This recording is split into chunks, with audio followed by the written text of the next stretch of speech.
Value weighted selection का मतलब क्या होता है? मॉनेटरी यूनिट्स में सिलेक्ट करो. When performing test of details it may be efficient to identify sampling units as individual monetary units that make a population. तो जब हम परफॉर्म करते हैं टेस्ट ऑफ डिटेल्स तो सबसे एफिशिएंट क्या होगा? एफिशिएंट होगा कि हम आइडेंटिफाई करें सैम्पलिंग यूनिट्स जो इंडिविजुअल मॉनेटरी यूनिट्स होते हैं ना, उन सैम्पलिंग यूनिट्स को हम आइडेंटिफाई करें जो इंडिविजुअल मॉनेटरी यूनिट्स मिल के एक पॉपुलेशन क्रिएट करते हैं, पॉपुलेशन बनते हैं. Individual monetary units that make a population. तो हमें उन्हीं सैम्पलिंग यूनिट्स को आइडेंटिफाई करेंगे तभी वो एफिशिएंट होगा, right. Selecting specific monetary units from population. For example, account receivable balance. Auditor may examine individual balances that contain those monetary units.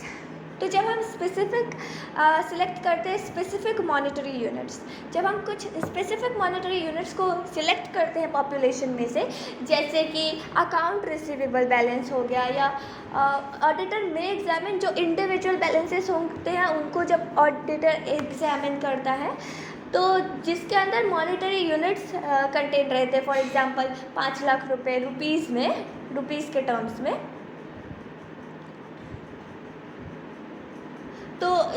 तो हम जब सिलेक्ट करते हैं स्पेसिफिक मॉनेटरी यूनिट्स तो उसी को हम वैल्यू वेटेड सिलेक्शन कहते हैं. One benefit is that audit effort is directed to large value items as they have greater chance of selection can result in smaller sample sizes. एक benefit है कि जो हम ऑडिट एफर्ट जो हम लगाते हैं डायरेक्ट होता है लार्जर वैल्यू आइटम्स पे. जो वैल्यू का अमाउंट ज़्यादा होता है लार्जर वैल्यू आइटम्स पे जब हम ऑडिट के एफर्ट को लगाते हैं तो उनका ग्रेटर चांस होता है कि वो सिलेक्ट हो जाए, राइट.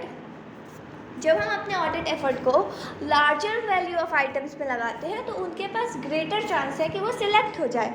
और जो हमारा सैंपल का साइज़ होगा वो बहुत बड़ा नहीं, हमारा स्मॉलर सैंपल का साइज़ होता है, क्योंकि जो बड़े मतलब ग्रेटर जो लार्जर वैल्यू के आइटम्स थे उनको हमने सिलेक्ट कर लिया.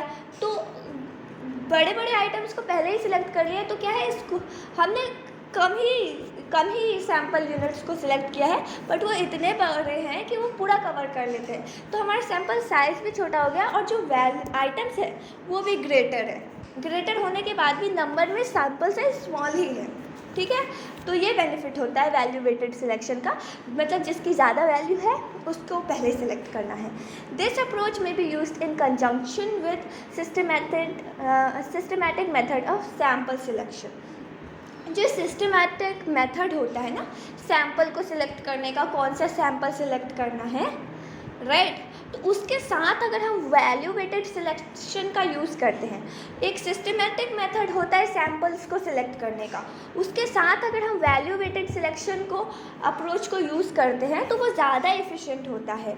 When selecting items using random selection, जब हम रैंडम सिलेक्शन के यूज़ से जब हम आइटम्स को सिलेक्ट करते हैं तो जब हम सिस्टमैटिक मेथड यूज़ करते हैं और उसके साथ साथ वैल्यू वेटेड सिलेक्शन मेथड भी यूज़ करते हैं तो वो ज़्यादा एफिशिएंट होता है. So that was our value weighted selection.